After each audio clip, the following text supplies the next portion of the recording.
जय जय शङ्कर हर हर शङ्कर जय जय शङ्कर हर हर शङ्कर जय जय शङ्कर हर हर शङ्कर जय जय शङ्कर हर हर. சமூக தனி வாழ்க்கை நெறிகள் தெய்வத்தின் குரல் 3ஆம் பாகம்.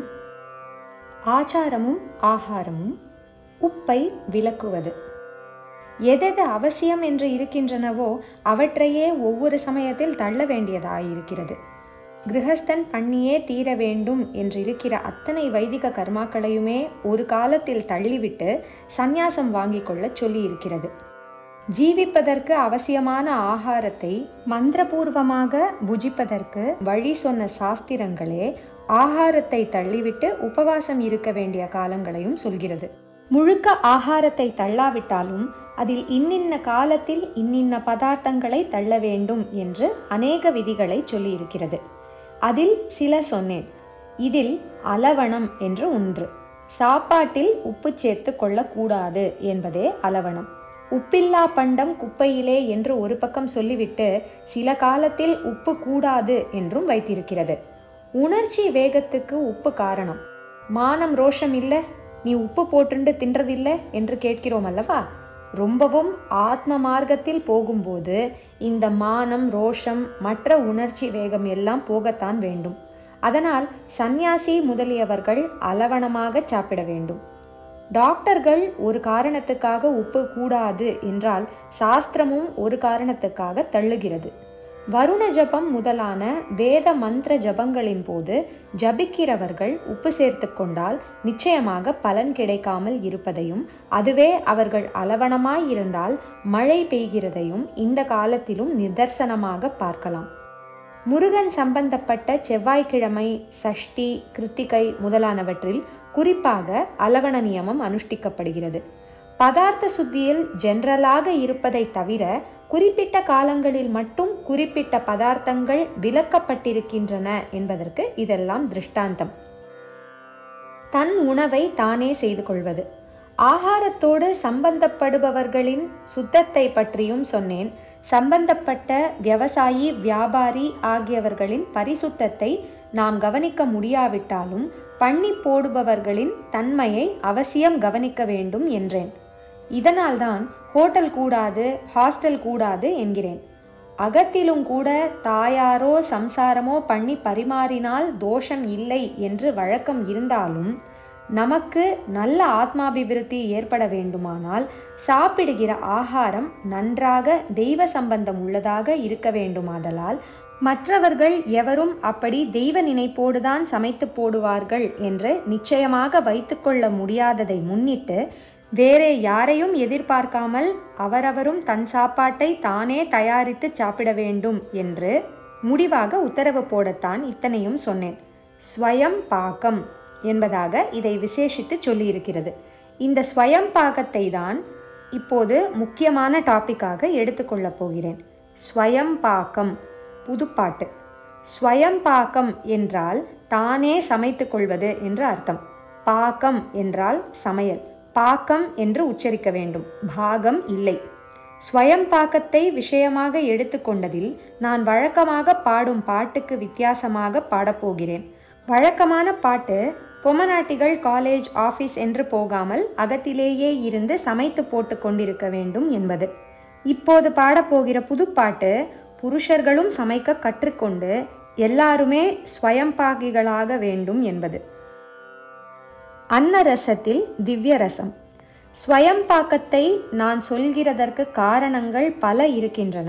நாமே சமைத்து கொள்ளும் போதுதான் சமைக்கிற நேரம் பூராவும் நாம் தெய்வ சம்பந்தமாகவே நாமாவை சொல்வது அல்லது ஸ்தோத்திரமோ சுக்தமோ சொல்வது என்று வைத்துக்கொண்டு பதார்த்தத்தினால் சாத்விகமாக உள்ள ஒரு ஆகாரம் அதோடு சம்பந்தப்படும் மனுஷியாளின் தப்பான எண்ணத்தால் கெட்டு போகாமல் மேலும் சாத்விகமாக ஆகும்படி செய்து கொள்ள முடியும். அடுப்பிலே உலை வைத்துவிட்டு அன்னம் பக்குவமாகிற வரை அதன் பக்கத்திலேயே நின்று பார்த்து கொண்டுதான் இப்படி நாமாவோ ஸ்லோகமோ சொல்லிக் கொண்டிருக்கணும் என்பதில்லை. அரிசியை களைந்து போட்டுவிட்டு நாம் பாட்டுக்கு ஜபமோ பாராயணமோ பண்ணி கொண்டிருக்கலாம். இந்த ரசம் தானே அன்னரசத்தில் சேரும். அப்புறம் 1/4 மணியோ 1/2 மணியோ எப்போது அது பக்குவமாகுமோ அப்போது போய் இறக்கி வைத்து கொள்ளலாம். ஆனால் வெந்திருக்குமோ என்று அதுவே ஜபமாக உட்கார்ந்திருக்க கூடாது. ஆரம்பத்தில் அந்த எண்ணம் வந்து கொண்டுதான் இருந்தாலும் நாளாவட்டத்தில் தானாக ஒரு டைம் சென்ஸ் உண்டாகி அந்த நினைவு இல்லாமல் 1/4 மணியோ 1/2 மணியோ ஜபத்திலேயே கான்சென்ட்ரேஷனோடு இருக்க முடியும். பதார்த்த சுத்தியும் சமைக்கும் போது பகவத் ஸ்மரணத்தால் உண்டான சுத்தியும் சேர்ந்த ஆகாரத்தை அப்புறம் பகவானுக்கு நைவேத்தியம் பண்ணி இன்னும் சுத்தமானதாக ஆக்க வேண்டும். கடைசியில் சாப்பிடும்போது கோவிந்த கோவிந்த என்று சொல்லிக்கொண்டே சாப்பிடணும். மௌனேன போக்தவ்யம், பேசாமலே சாப்பிட வேண்டும் என்பது விதி. பேசாமல் என்றால் அதை போடு இதை போடு என்காமல் எது இலையில் விழுகிறதோ அதை சாப்பிட வேண்டும் என்று அர்த்தம். மனசுக்குள் கோவிந்த நாமோச்சாரணத்துடன் இப்படி போஜனம் பண்ண வேண்டும். கோவிந்த ரசமாக உள்ளே போகிற அன்னத்தை அங்கே ஜாடாராக்னியாக இருக்கும் அவனே ஜீர்ணித்து தேக புஷ்டியோடு சித்த சுத்தியும் அருள்வான். கீதையில் 15வது அத்தியாயம் 14ஆம் ஸ்லோகத்தில் இப்படித்தான் சொல்லியிருக்கிறான்.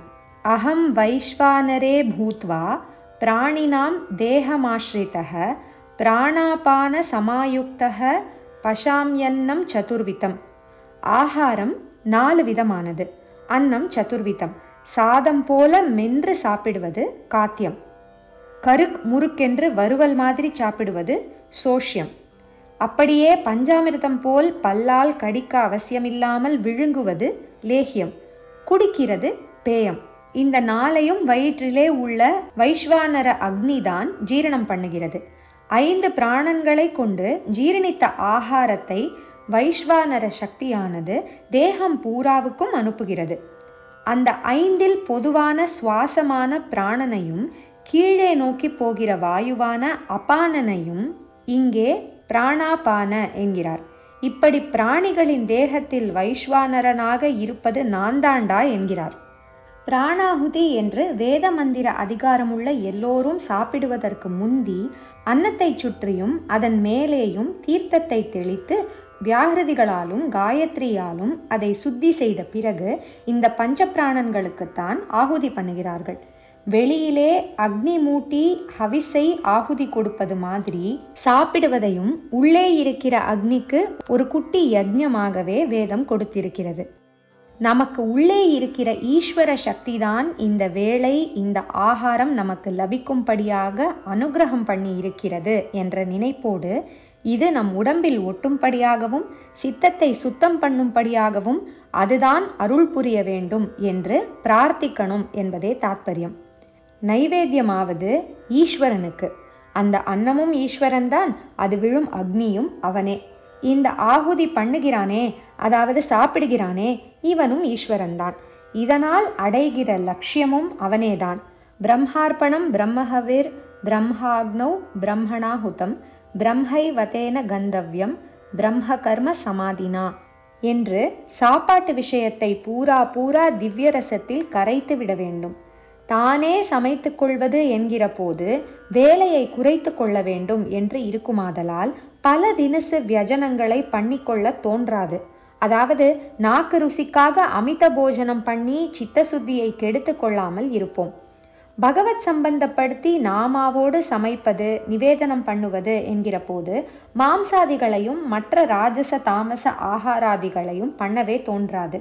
அதாவது தன்னால் வெஜிடேரியனிசமும் இதில் வந்துவிடும்.